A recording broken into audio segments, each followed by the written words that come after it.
सद्गुरु आशुतोष जी महाराज जी के पावन चरणों में सादर दंडवत नमन और आप सभी को मेरा सादर प्रणाम। बच्चे सुनते नहीं, सभी माता पिता की यही परेशानी। और अगर आप बच्चे हैं तो आपको भी पता लग गया होगा कि हम भी अपने माता पिता के लिए ऐसी ही परेशानियां खड़ी करते हैं।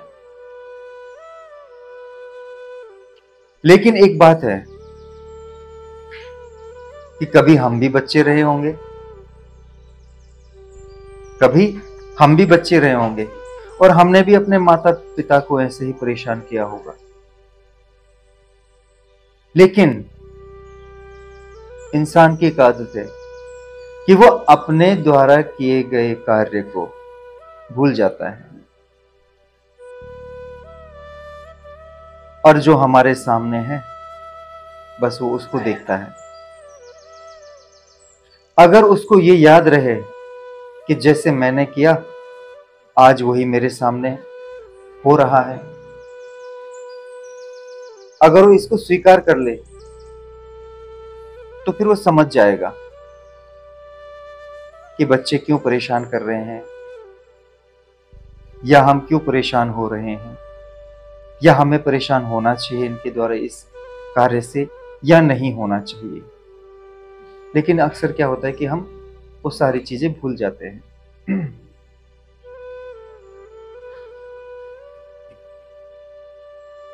आपके सामने एक कहानी प्रस्तुत करना चाहता हूं। कहानी क्या सच्ची घटना है। दो बच्चे थे, उनका जन्म गांव में ही हुआ। जन्म के पश्चात उनका पालन पोषण जो था दादी के साथ हुआ। दादी के साथ ही रहना, दादी ने अपने हाथों से ही खिलाना, अपने हाथों से ही नहलाना। अगर दादी को कुछ छोटी से छोटी चीज भी कहीं से मिलती खाने के लिए तो सबसे पहले वो क्या करती, अपने पोतों के लिए लेके आती। ये नहीं कि अपना पहले ही अपना खा दिया, दोनों को बांटती और दोनों को बांटने में ही उसको लगता है कि मैंने खा लिया। सारा काम करना, सारा कार्यभार संभालना, बच्चों को देखना, देखभाल करना, स्कूल के लिए भेजना, कभी अगर बीमार पड़ते तो अपने ही गोद में उठा के, अपने कंधे में उठा के लेके जाना। बड़ा प्रेम किया दादी ने। फिर एक दिन ऐसा आया कि क्योंकि माता पिता जो थे वो शहर में रहते थे। अब क्या है कि गरीब परिवारों की यही हालत है कि बच्चे कहीं और माता पिता कहीं और। या तो बच्चे संभाल लो या तो अपनी पेट पूजा के लिए कुछ कमा लो। तो यही हालत, माता पिता शहर में रहते थे। तो एक दिन ऐसा आया कि शहर से माता पिता आए और वो अपने दोनों बच्चों को साथ में लेके जाने लगे। लेकिन ये बिछड़न का समय भी बड़ा भावुकता का था, क्योंकि बच्चों की वो प्यासी आंखें अपनी दादी को निहार रही थी और दादी का वो मोह, वो ममता, वो करुणा भरा प्रेम बच्चों की तरफ। तो माता पिता अपने बच्चों को साथ में लेके आ गए। फिर दादी रह गई अकेली। देखो, ये भी माता पिता और वो भी माता पिता। एक माता को छोड़कर दूसरे माता पिता अपने बच्चों को लेके जा रहे हैं और जो माता घर पे है उसी के बच्चे जो बने हैं माता पिता बने हैं, है ना।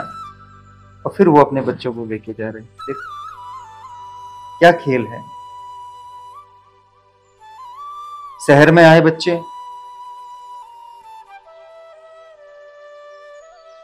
अब देखा तो पिताजी के पास समय ही नहीं होता था। क्योंकि दाल रोटी चलानी है, घर परिवार देखना है, सब चीजें देखनी है, तो पिता के पास समय नहीं होता था कि बच्चों के साथ उठ सके, बैठ सके, बिल्कुल भी।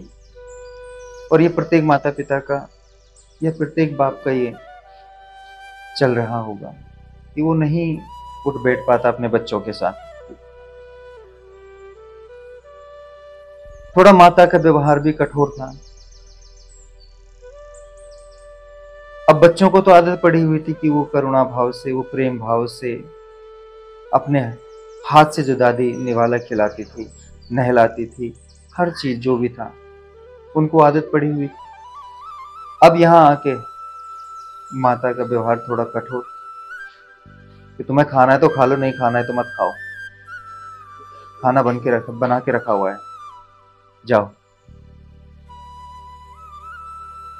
बच्चे तो बच्चे हैं, समझ बात। आज अगर मैं भी आपके सामने एक बात कह रहा हूं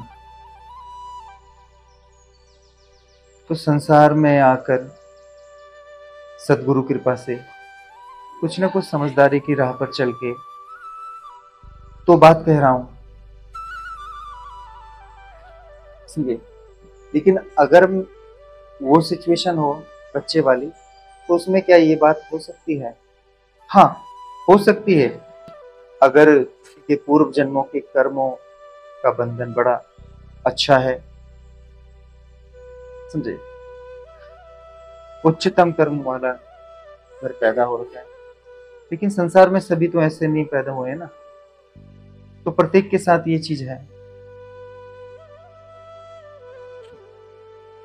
तो उनको बड़ा हार्डली लगती है, दिल पे बात लगती कि ये कैसा व्यवहार हो रहा है, हमने तो ऐसे कभी ना खाया, हम तो कभी ऐसे रहे नहीं।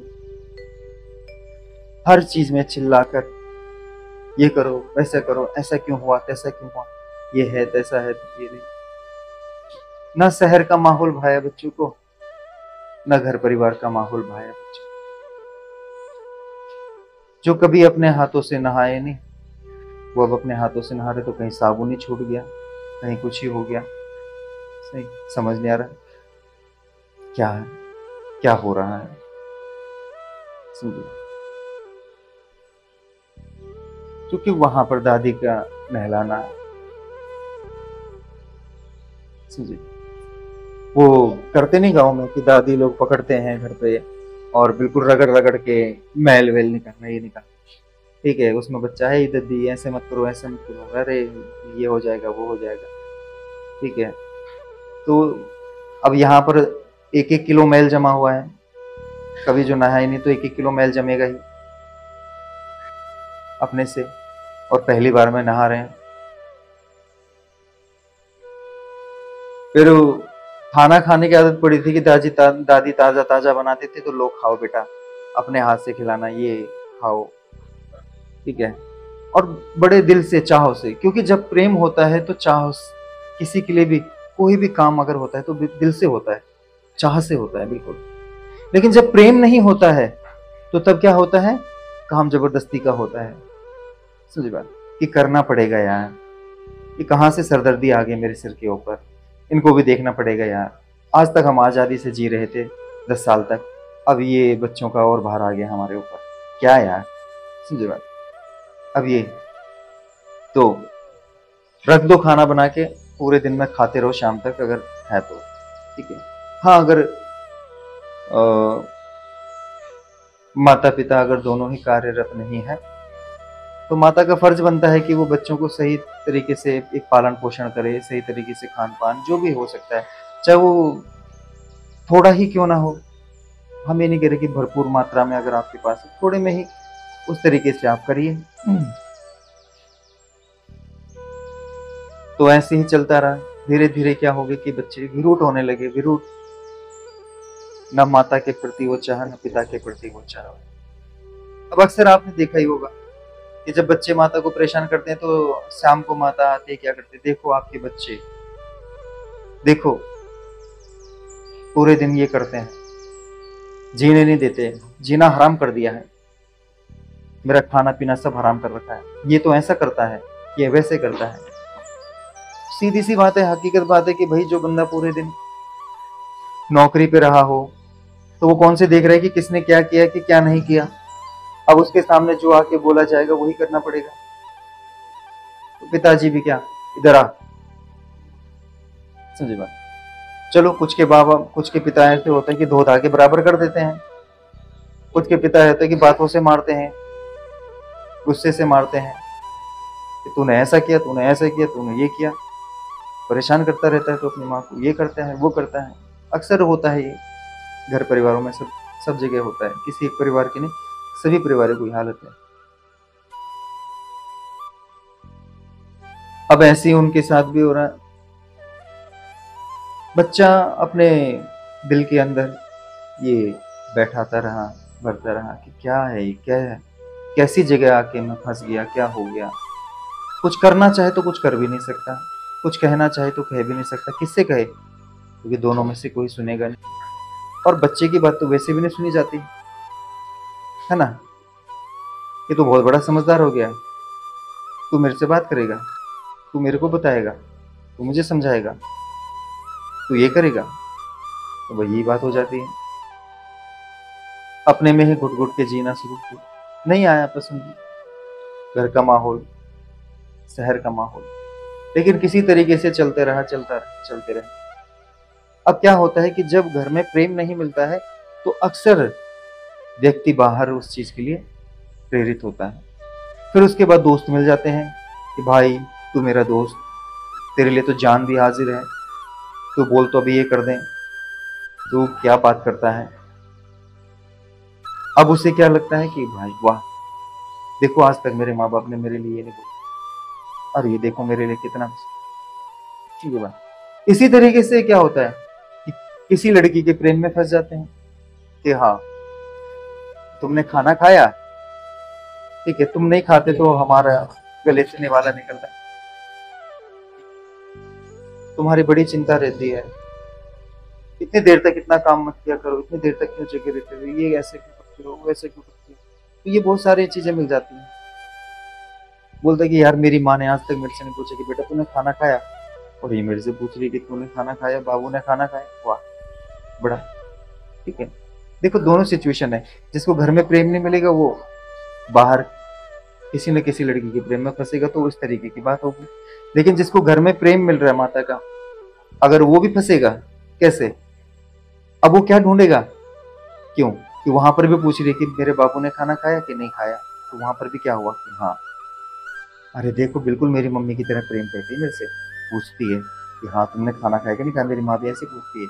अब उसको क्या है कि अपनी माँ का प्रेम नजर आने लगा है उसके प्रेम में, इसलिए वो उसके प्रेम में पड़ गया। दूसरे का क्या हाल है कि इसको प्रेम नहीं मिला तो इसलिए वो प्रेम में पड़ गया कि देखो कम से कम यहाँ तो मेरे को प्रेम मिल रहा है, यहाँ तो मेरे से पूछा जा रहा है, यहाँ तो मेरी कदर हो रही है, समझे। इस तरीके से क्या होता है, पूरा का पूरा बहक जाता है, ठीक है। और ये सबके साथ ही हुआ है, कोई इससे बचा नहीं है, समझे बात।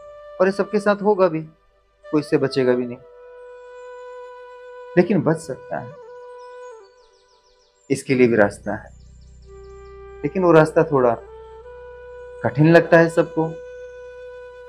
उस रास्ते को लोग सोचते हैं कि अरे बिल्कुल हमें भ्रम में डाल रहे हैं, ठीक है। उस रास्ते को कहते हैं कि ये तो बहुत ओल्ड फैशन है, इसमें कौन जीता है आजकल, समझे, इस तरीके से। लेकिन जो बात आती है अब वो आती है आत्मा की, क्योंकि आत्मा का जो स्वभाव है वो है आजादी। इसलिए जब एक बच्चा पैदा होता है तो उसका संबंध जो होता है वो किससे रहता है, परमात्मा से। वो परमात्मा से जुड़ा होता है। अगर उस क्षण में उसके माता पिता का उसके सम्मुख देहांत भी हो जाता है तो उसको कोई फर्क नहीं पड़ता। अगर इस क्षण में उसका पूरा परिवार भी खत्म हो जाए, वो बचा है, तो उसको कोई फर्क नहीं पड़ता। क्यों? क्योंकि अभी इस परिवार का, इस समाज का उस पर किसी प्रकार का कोई असर ही नहीं पड़ा है। लेकिन जैसे जैसे वो बड़ा होता है तो क्या होता है कि माता पिता उस पर अपने आचार व्यवहार थोपना शुरू कर देते हैं। फिर उसको वो समझाने लगते हैं, सिखाने लगते हैं कि ऐसा करना है बेटा, वैसे करना है बेटा, ऐसे चलना है बच्चे।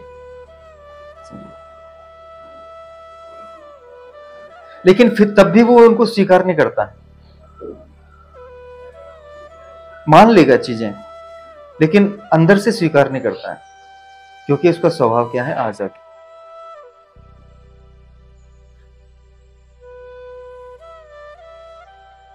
वो जो करना चाहता है वो अपने मन की करना चाहता है। अक्सर आपने देखा होगा बच्चों को कि अगर वो कोई चीज तोड़ रहा है, फोड़ रहा है, और उसको आप वहां से हटाओ तो वो दोबारा वहीं जाएगा जब तक उसको तोड़ेगा नहीं। आप उसको खींच के लाओ, दोबारा वहीं जाएगा। उसको मारो पीटो, थोड़ी देर शांत बैठा रहेगा, देखेगा, फिर इधर उधर कोई नहीं देख रहा, दोबारा जाएगा, उसको तोड़ के ही मानेगा। क्यों? क्योंकि जो मन का स्वभाव है वो चंचल है। समझ लो, वो काम करेगा ही करेगा।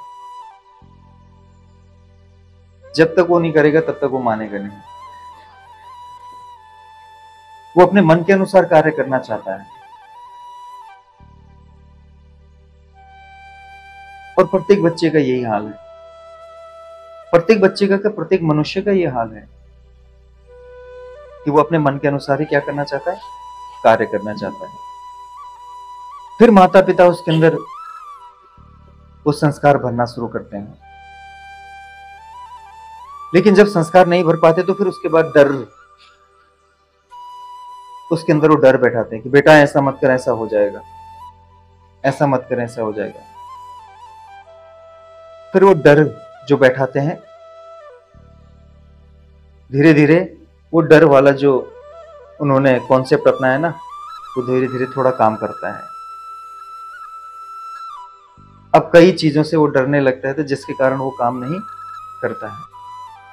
कि जैसे अक्सर सुना होगा, अरे वो देखो अंधेरा हो गया, बाबा आ जाएगा, ले जाएगा, तो बाहर जा रहा है तो नहीं जाएगा। ठीक है, कहीं ऊंचाई पे बैठा हुआ है बेड पे, अरे गिर जाएगा, गिर जाएगा। समझी बात? कई बार अक्सर देखा है कि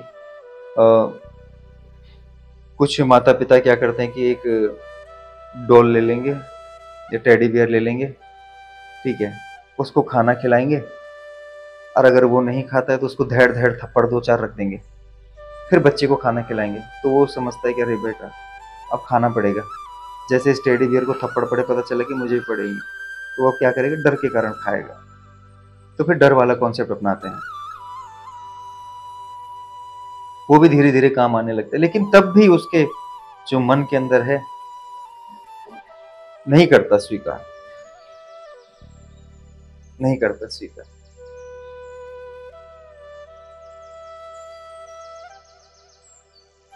फिर धीरे धीरे माता पिता बोलते कि बेटा संस्कारी बन। बेशक माता पिता ने अपने जीवन में संस्कार अपनाए हो ना अपनाए हो। फिर कहते हैं कि बेटा गाली गलौज मत करना। बेशक खुद घर में खूब गालियां देता हो, बच्चों को भी, पत्नी को भी। फिर कहता है कि बेटा बाहर मत घूमना।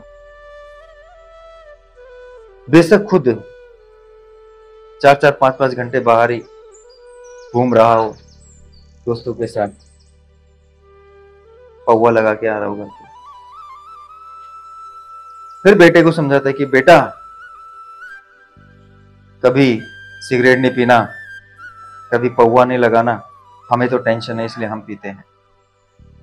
समझे? बेशक खुद ने सिगरेट छोड़ी हो या ना छोड़ी हो, खुद ने दारू पीना छोड़ा हो ना छोड़ा हो, लेकिन बच्चे को संस्कारी बनाना है ना।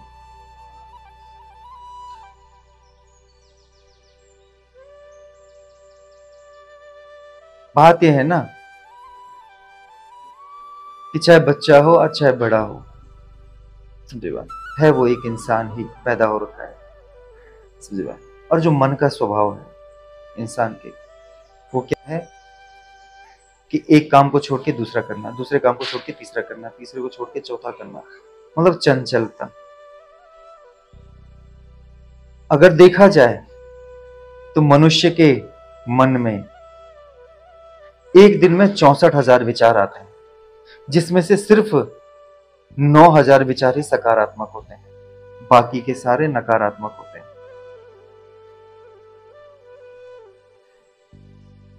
इसलिए अक्सर आप देखो कि बच्चे को अगर तुम कुछ चीज दे दो, या कोई खेल खेल रहा है, वो मान लो खेल खेल रहा है, और वो खेल बेशक आपको परेशान कर रहा है कि यार ये क्या लगा हुआ है, कट कट कट कट, वो छोड़ दो, उसको करने दो।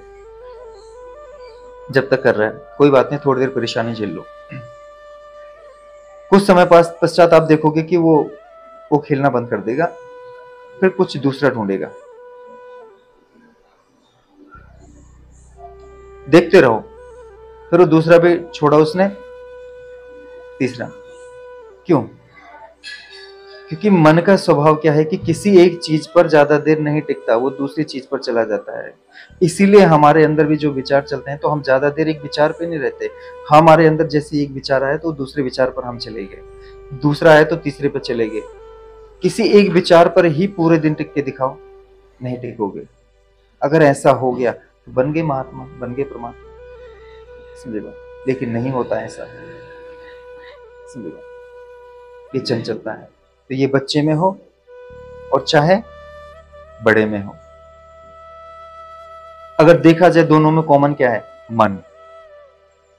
वो भी मन के अनुसार कर रहा है और तुम भी मन के अनुसार कर रहे हो। और तुम क्या कर रहे हो? तुम उसके मन की ना सुन के तुम अपने मन की उस पर थोप रहे हो, और वो अपने मन की करना चाहता है, तुम्हारे मन की जो थोपी हुई चीज है उसको नहीं लेना चाहता है। और दोनों मन के अनुसार ही काम कर रहे हैं। और जब दोनों ही मन के अनुसार काम करेंगे तो काम क्या होगा? गलत ही होगा। क्यों? क्योंकि मन के अनुसार चल रहे हो तो ना तुम उसको समझ पाओगे, ना वो तुम्हें समझ पाएगा। और क्या होगा? दोनों में विपरीतताएं बनी ही रहेंगी। यही कारण है। इसका मतलब यह है कि सबसे पहले क्या करना पड़ेगा? भाई मुझे खुद सुधरना पड़ेगा। पहले मुझे अपने मन को समझना पड़ेगा। मुझे अपने वो सारे काम छोड़ने पड़ेंगे कि जिसको मैं उसमें देखना चाहता हूं,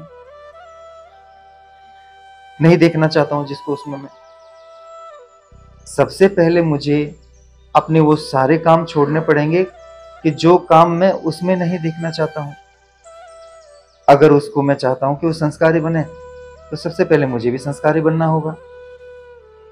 अगर मैं चाहता हूं कि वो दारू ना पिए, तो मुझे भी दारू नहीं पीनी चाहिए। अगर मैं चाहता हूं कि वो गाली ना दे, तो मुझे भी गाली नहीं देनी है।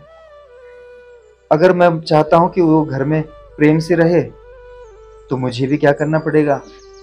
पत्नी हो, बच्चे हो, सबके साथ प्रेम से रहना पड़ेगा। अगर मैं चाहता हूं कि वो फोन ना देखे, तो मुझे भी फोन नहीं देखना पड़ेगा। लेकिन क्या है कि हम क्या करते हैं कि बेटा तू सुधर जा, समझे बात? क्योंकि हमारा सुधरने का टाइम गया, अब तो हम बूढ़े हो गए, ये हो गए, अब तो हम ये है वो है। अरे ये सब कुछ बात नहीं होती, ठीक है? ये कुछ नहीं होती कि मैं बूढ़ा हो गया, मैं बड़ा हो गया, ठीक है? क्या फायदा ऐसे बड़े होने का? बड़ा हुआ तो क्या हुआ? जैसे पेड़ खजूर, पंछी को छाया नहीं, फल लागे अति दूर, समझे बात? तो ऐसी खजूर की तरह बड़े हो गए हो, समझे बात? ना बच्चों को तुम्हारी छाया जा रही है, समझे बात? और फल भी तुम्हारे इतने दूर लगे हुए हैं। क्या क्या सीखेंगे, समझे बात? इसीलिए बच्चा नहीं सुनता, समझे? इसीलिए बच्चा नहीं सुनता। अक्सर देखिए आजकल कि दोनों माता पिता क्या कर रहे हैं? नौकरी कर रहे हैं, समझे बात? इतना बड़ा एक पेट है, घर होगा, अपना घर चाहिए, अपने पास बड़ी से बड़ी गाड़ियां चाहिए, पैसा भरपूर चाहिए, है ना? लेकिन जो तुमने पैदा कर रखे हैं, जो तुमने पैदा कर रखे हैं, उनका क्या? फिर कहते हैं कि उन्हीं के लिए तो कर रहे हैं। बिल्कुल सही बात है, उनके लिए कर रहे हैं, लेकिन पहले ये तो देखिए कि उन्हें किस चीज की जरूरत है अभी। अगर एक कर रहा है, चाहे वो किसी तरीके से भी करे, वो चाहे कम ही क्यों ना कमा रहा हो, दूसरे को क्या करना है, ख्याल रखना है। क्योंकि आपके ऊपर एक जीव की जिम्मेदारी है जो आपके द्वारा पैदा हुआ है, समझे बात। और जिस प्रकार का आपका पालन पोषण होगा, जिस प्रकार का आप उसको संस्कार या जो भी देंगे, समझे बात, उसी तरीके की भागीदारी वो अपने समाज में निभाएगा, समझे बात।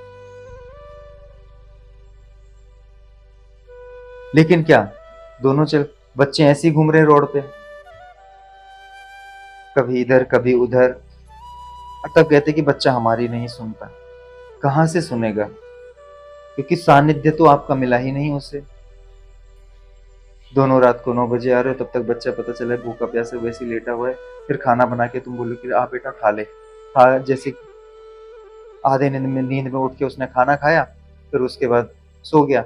सुबह जब तक वो उठा तब तक तुम तैयार हो गए, बेटा देख लेना, ठीक है हम जा रहे हैं ऑफिस, स्कूल चले जाना, ये चले जाना। अब वो स्कूल जाए या ना जाए, पूरे दिन हांडेगा, कुछ ना कुछ करेगा, समझ लो।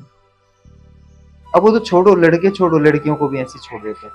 तो फिर बोलते हैं कि हमारी लड़की ऐसी निकल गई, हमारा लड़का ऐसा निकल गया। निकलेगा ही, क्योंकि आपने उसको वो करुणा, वो प्यार, वो प्रेम, वो सानिध्य नहीं दिया, समझे बात।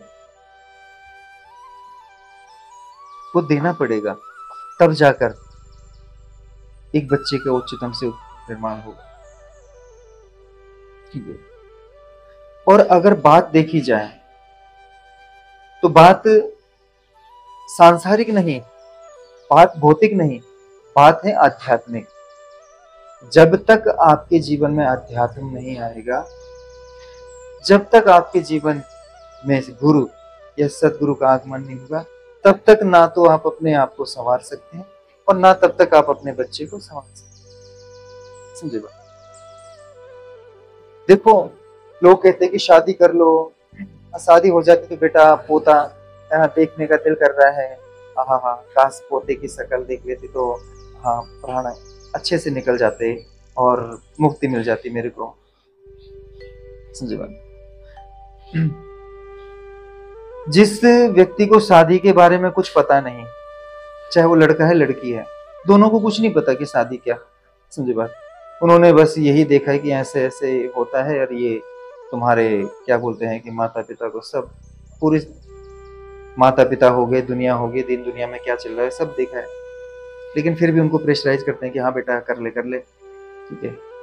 ना उनको कुछ बताया कि शादी के बारे में। जैसे आप स्कूल में जाते हैं तो एक एक चीज बताए, साइंस ये है, मैथ ये है, एसएसटी ये है, सब ये पढ़ाया जाता है ना। उस तरीके से शादी की कोई क्लास नहीं, ठीक है अभी बेटा देखो ये होता है, ऐसा होता है।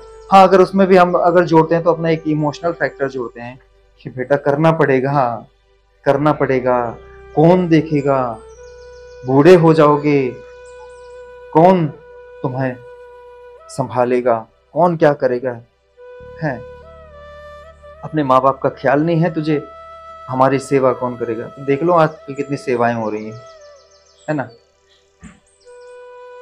जिनकी करोड़ों की संपत्ति है वो बेचारे सड़ रहे हैं वृद्धाश्रमों में, समझे बात। उनके भी तो बच्चे हैं और लास्ट में चंदा इकट्ठा करके उनका अंतिम संस्कार किया जा रहा है। बताइए, एक बेटा खुद हाथ पकड़ के लेके गया कि लो केवल दवाई का खर्चा नहीं चल रहा, बीमार रहता है बाप, कौन देखेगा, कौन सेवा पानी करेगा। मियाँ बीवी दोनों बिल्कुल हाथ पकड़ के लेके जा रहे हैं, आश्रम में बैठा रहे हैं, ठीक है। तो आश्रम की जो मालकिन रही उसने खूब झाड़ा, सही बात है, चलो कोई और लेके आता तो चलो बात भी थी, लेकिन एक बेटा खुद ही छोड़ के आ रहा है। तो ये भी तो है, यही हो रहा है बुढ़ापे में। तुम जिसके सहारे के लिए तुम बोल रहे हो कि शादी करो और ये करो और वो करो और ऐसा होगा, तो शादी के बारे में कभी कुछ बताया नहीं, समझे बात, बस कर लो, समझे बात। दिमाग में क्या है ना कि गलत कीड़ा चला हुआ है, ऐसा बताएंगे हम शादी के बाद ये होता है, ऐसा होता है। भाई गलत कीड़े को हटा के बात कुछ ऊंची भी तो हो सकती है, समझे बात? तब जाके